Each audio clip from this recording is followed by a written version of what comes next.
नियमित नगरपालिका परिषद द्वारा आयोजित विशेष सम्मेलन में आज बुधवार को कुछ महत्वपूर्ण प्रस्तावों पर चर्चा की गई और उनके निर्णय लिए गए। बैठक का मुख्य उद्देश्य पिछली बैठक में पार्षदों द्वारा आगामी किए गए 3 प्रमुख प्रस्तावों को पुनः लाना और उनका निपटारा करना था। जैन दिवाकर अहिंसा सर्कल और जैन दिवाकर निर्माण की अनुमति इस प्रस्ताव को पहले आगामी कर दिया गया था, लेकिन आज इसे पुनः चर्चा में लाया गया और सभी पार्षदों ने सहमति से स्वीकृत कर दिया गया। बगाना में star cycle road Hanuman Nagar के सामने वाले मार्ग का नाम स्वर्गीय श्री राम नारायण अय्यर के नाम पर नामांकित करने इस प्रस्ताव पर भी पहले सहमति नहीं बनी थी, लेकिन अब इसे पारित कर दिया गया है। ब्रह्मा कुमारी आश्रम के सामने चौराहा विकसित करने इस प्रस्ताव को भी पुनः विचार के बाद सभी पार्षदों ने सहमति से स्वीकृत कर दिया गया है। सम्मेलन के दौरान सभी पार्षदों ने अपनी अपनी मांगों को उठाया और उन मुद्दों को शीघ्र समाधान की अपील की। नगर पालिका के अध्यक्ष और सीएमओ ने पार्षदों को आश्वासन दिया कि उनकी समस्याओं का जल्द निराकरण किया जाएगा। हालांकि कुछ पार्षदों ने नगर पालिका के कर्मचारियों पर आरोप भी लगाए हैं और उनके कार्यों पर सवाल उठाए हैं।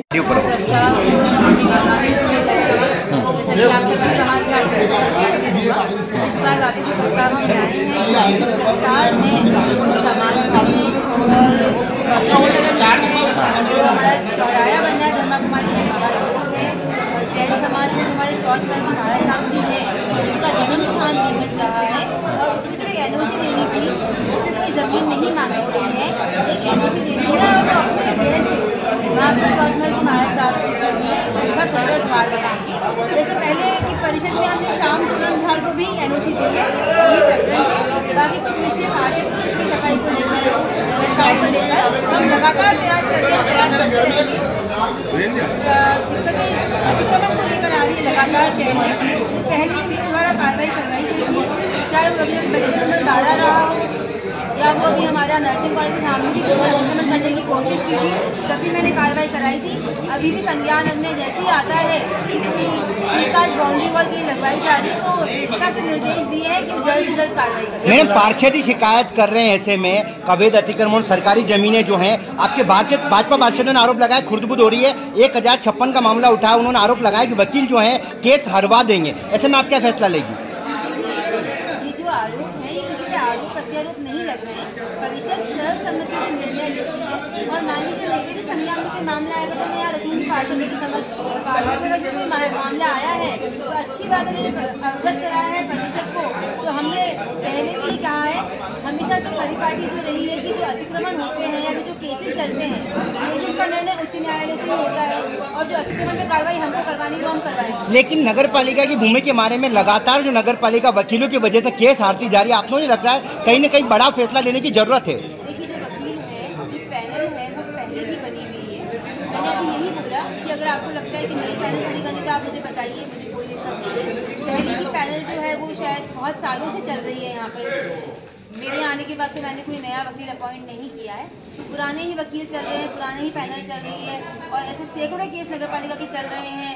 बहुत सारे केस नगरपालिका जीती भी है, मेरे अध्यक्ष बनने के बाद बहुत सारे केस जीते हैं, कुछ केस हारी भी है। तो उच्च न्यायालय के जो माननीय उच्च न्यायालय के निर्णय हैं उनके अंदर तो वहाँ पर मैं नहीं बैठती हूँ निर्णय देने, फिर भी हमारी कोशिश रहती है कि हमारी तरफ से कठोर प्रतिरक्षण की कार्रवाई हो। अभी आपके सामने कर्मचारी पर आरोप लगे हैं मैडम यहाँ पे, देखिए, अवैध नल कनेक्शन को लेकर भी जो मुद्दा आया है तो हमने लगातार प्रयास ये करें कि अवैध को नल कनेक्शन ना ले, शासन को नुकसान ना पहुंचाए और साथ ही मुझे लगता है कि जो बार बार विषय उठता है जो 40 रुपये जल का अमाउंट है, क्योंकि शासन से भी निर्देश आए हैं कि अगर जलकर विभाग आपका लॉस में है या आपको जो एक मिनिमम अमाउंट लेना है जलकर को सुचारू रूप से चलाने के लिए, तो वो आप अमाउंट दीजिए ताकि आप आने वाले लंबे समय तक नगर पालिका आत्मनिर्भर बने और वो अपना जो भी व्यवस्थाएं हैं वो चलती रहे और जो भी हम जनता को चाहते हैं कि उनको अच्छा पानी मिले, सही समय पे मिले, वो सारी व्यवस्थाएं ना। अभी टेकचंद जी पर पहले भी साबित मसूदी ने लोकायुक्त के आरोपी ने आरोप लगाए थे कि इनके कहने पे करा था। अभी आपके सामने भाजपा पार्षद ने आरोप लगाया कि मैं सिद्ध कर सकता हूँ, आप पैसे लेते हैं, ऐसे में आप डिसीजन क्यों नहीं लेती हैं गंभीर? देखिए, टेकचंद जी पे अभी जस्ट 1 मिनट पहले ही जो आरोप लगाए हैं तो मुझे लगता है कि अगर ऐसा कुछ है तो वो सिद्ध करें और सिद्ध करेंगे तो परिषद में अधिकार है कि हम किसी भी एम्प्लॉय के खिलाफ निर्णय ले सकते हैं। मैम, कांग्रेस जिम्मेदार पार्षद आरोप लगा रहा है, पहले आपको देखा कि लोकायुक्त का आरोपी ने आरोप लगाया, अभी जो है पार्षद जो है भाजपा का पार्षद आरोप लगा रहा है। वो सबूतों पे होते हैं, अगर वो बताएंगे कि ये गलत किया है, इससे कुछ ऐसा कुछ किया तो निर्णय पूरी परिषद लेगी और मैं उनका साथ। 1056 पश्चिमी भाग है, उसके अंदर बहुत समय से कुछ ना कुछ खुदगर्ज करने की तैयारी, वो कोर्ट में केस चल रहा था और उसके अंदर है ना अभी ऐसा चल रहा है कि नगर परिषद के अंदर उसको खुदगर्ज करने के लिए उस प्लाट का कार्य चल रहा है। तो वो केस हारने के चक्कर में नगर पालिका है, तो हमने सीएमओ साहब और अध्यक्ष की नॉलेज में लाकर उस प्लाट को, जब पूर्व परिषद थी राकेश पप्पू जैन की, उन्होंने राज्य शासन से उसको निरस्त कराकर उस प्लाट का वापस से रीटेंडर करने की प्रोसेस है। वो सीएमओ साहब के संज्ञान में नहीं है, उनको जो कर्मचारी उनके नीचे उन्होंने पूरा बताया नहीं गया और हम इस मांग को उठा रहे हैं कि आने वाले समय में उसका रीटेंडर किया जाए, उसको परिश्रम लाके सभी पार्षदों के संज्ञान में लाए और शहर हित के विकास में उसका कार्य का विकास करें। कितने की जमीन होगी और किन लोगों के नाम सामने आ रहे हैं उसको दबाने में? उसके पीछे कुछ बहुत से लोग हैं जिनके नाम ओपन नहीं है अभी। वो एक रामस्वरूप करके नाम है, उसके नाम पर है। उस प्लाट के पीछे बहुत से लोग लगे हुए हैं। वो जो प्लाट है वो अवैध है और पहले भी उसका जितेंद्र सिंह जी के टाइम में उसको रिजेक्ट कर दिया गया था। कितनी जो है उसकी कीमत होगी लगभग? आज के हिसाब से उसको 50 करोड़ रुपए की उसकी कीमत है। एक मामला और आपने उठाया था परिषद की बैठक में कि शहर में जगह जगह प्रीकास्ट करके कब्जा किया जा रहा है, वो क्या मामला था? शहर में जो चुनिंदा जगह हैं जहाँ अच्छी प्लाट जगह दिख रही है, वहाँ पर कुछ चुनिंदा लोगों द्वारा रातों रात प्रीकास्ट की जा रही है। एक फिरोज शाह पेट्रोल पंप के सामने लगी हुई है, अपने अन्नपूर्णा फाइनेंस के सामने, जैसे बगाने में भी एक जो शमशान के सामने भी देखा गया है कि एक नया रास्ता बना के प्रीकास्ट कर दी गई है, वो भी रातों रात ही हुआ है। फिर इसके पीछे कौन है, सीएमओ साहब इसका संज्ञान में लेके जो भी अधिकारी है उस पर उचित कार्रवाई की जाए। आपका नाम? नीरज अहिर, सभापति। आज कई पार्षदों ने इस मामले को उठाया है, जिसमें बताया गया है कि आए दिन शहर की नगर पालिका की जमीनों पर किस तरह से प्रीकास्ट बाउंड्री वाल करके कब्जे किए जा रहे हैं, किस तरह से जमीनों का खेल हो रहा है। आप देखिए कि नगर पालिका की जमीनों को खुर्द-बुर्द करने का खेल कई समय से चल रहा था। इसका सादा उदाहरण ये रहा है, कई पार्षदों ने इस बात को उठाया। इसके अलावा प्रोसीडिंग के मामले में भी हमने बात करी कि हमने कभी भी आपको विकास के मामले में विरोध नहीं किया है। विकास में नगर पालिका के साथ सारे पार्षद रहते हैं, लेकिन आपके गलत कार्यों के अंदर नगर पालिका के पार्षद नहीं रहते हैं। इस बात को लेकर आज कई पार्षदों ने आरोप लगाए हैं। हमारे द्वारा ये भी कहा गया है कि आपके द्वारा पूर्व में जो है कहा गया था कि वकील चयन करने का काम वो वीर कुमार जी ने केस लड़ने से मना कर दिया, लेकिन आपके द्वारा आज किसी दूसरे अन्य केस में 1056 के मामले में खुद कहा कि वीर कुमार जी उसका केस लड़ रहे हैं। तो किसी मामले में वीर कुमार जी लड़ते हैं, किसी मामले में नहीं लड़ते हैं, तो इस साथ ही आपका सच और झूठ सामने आ रहा है। कुल मिला के नगर पालिका वर्तमान में सिर्फ भ्रष्टाचार में लिप्त है, चाहे वो भ्रष्टाचार रोडों के मामले में हो, चाहे नगर पालिका कर्मचारियों के द्वारा रिश्वत लेने के मामले में हो, नामांतरण के मामले में हो, चाहे जमीनों के खेल में हो। वर्तमान नगर पालिका परिषद सिर्फ इस तरह से विभाजित परिषद चल रही है। आज दुर्भाग्य की बात है कि खुद कई पार्षदों ने इस बात को कहा है कि नगर पालिका में पार्षदों तक को अपने वार्डों के विकास के लिए सीम हेल्पलाइन करानी पड़ रही है।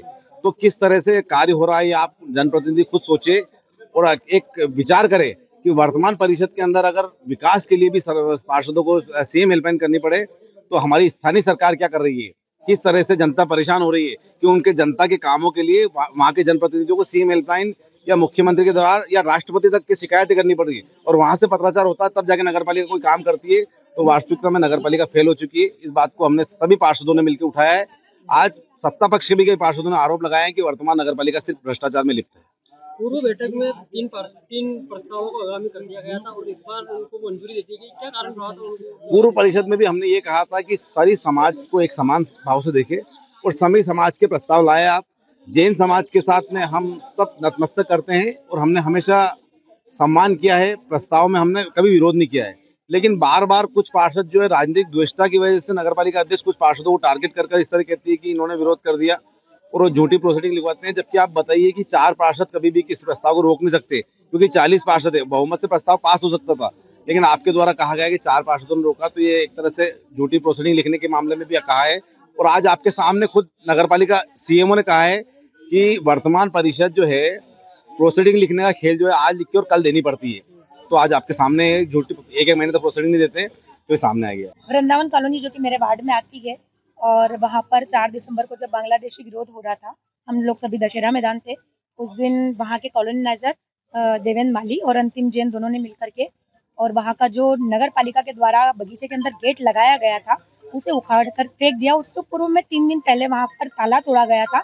वहाँ पर उनका एक चौकीदार है कुशाल, जो अनुसूचित जनजाति उसमें आता है, तो उसने रहवासियों को धमकी भी दी थी कि आप नगर पालिका ने क्या मुझसे पूछकर ताला लगाया था, जो मैं नगर पालिका से पूछ करके ताला तोड़ूं। जब रहवासियों की ये शिकायत मुझे प्राप्त हुई तब मैंने जाकर के और अवगत कराया नगर पालिका के जो बगीचा के प्रभारी उनको, वहाँ पर वो आए, उन्होंने पंचनामा बनाया और इस स्थिति को आगे बढ़ते हुए जिस दिन 4 दिसंबर था उस दिन यकायक उन्होंने रोड बनाना चालू कर दी और सभी लोगों ने मुझे संपर्क करने की कोशिश करी, पर चूंकि वहाँ नारे और इतने लग रहे थे कि मेरे आवाज नहीं आ पाई। जब शाम को 7 बजे उन्होंने मुझे कहा कि मैडम आप आ जाओ और आप खुद आकर के देखो और यहाँ पर रोड बन रही है। जब देखा मैंने स्वयं वहां जाकर के तो बहुत विवाद भी हुआ।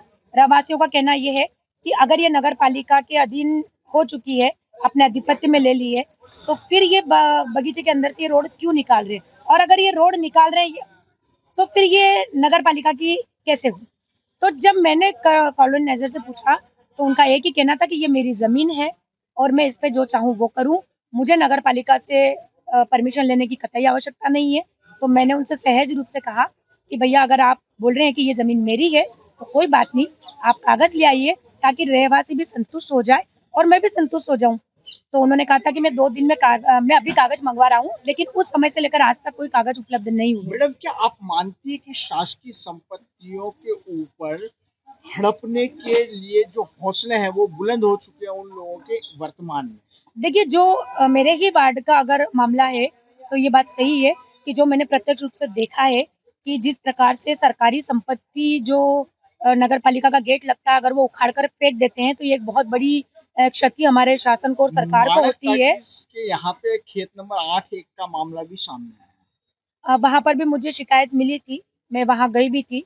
मैंने भी माननीय अध्यक्ष महोदय, सीओ महोदय को अवगत कराया था, क्योंकि वहाँ पर भी रहवासी जो दुकानदार है उन्होंने बताया था कि यहाँ पर प्रिकास्ट लग रही है और उसके बाद में मैंने बताया भी, अवगत कराया है। अब ये लोग आगे सरकार क्या कार्रवाई करती है, शासन या अधिकारी कर्मचारी के ऊपर है कि नगर पालिका के अधिकारी कर्मचारी क्या इस पर एक्शन लेते हैं या इसका निराकरण कैसे निकालते हैं। मैं एक लाइन में जवाब चाहता हूँ कि क्या ऐसा नहीं लगता कि जनप्रतिनिधियों के ऊपर जो अधिकारी है वो पूरी तरह से हावी हो चुके हैं इन सारे मामलों पर? देखिए, ऐसा तो होता नहीं है, क्योंकि भारतीय जनता पार्टी की सरकार है और कभी अधिकारी कर्मचारी हावी हो नहीं सकते। बात ये हो सकती है कि कई ऐसे प्रकरण हमारे, क्योंकि ये तो सिर्फ मेरे एक वार्ड की बात कर रही हूँ, पर चूंकि 40 वार्ड है, 40 वार्ड के अंदर यकायक निर्णय होते नहीं है। अधिकारी कर्मचारी जाते हैं, उसका मौका मुआयना करते हैं, फाइल देखते हैं, उसके बाद निर्णय ले सकते हैं। ये हम सभी लोग अच्छे से जानते हैं। अभी तक तो ऐसी कोई स्थिति है नहीं है और भारतीय जनता पार्टी की जो सरकार है उस पर जनता बहुत विश्वास करती है, इसलिए आगे भी जो निराकरण होंगे वो सरकार बहुत अच्छे निराकरण करके देगी, ऐसा मैं पूरी नीमच की जनता को आश्वासन देती हूँ।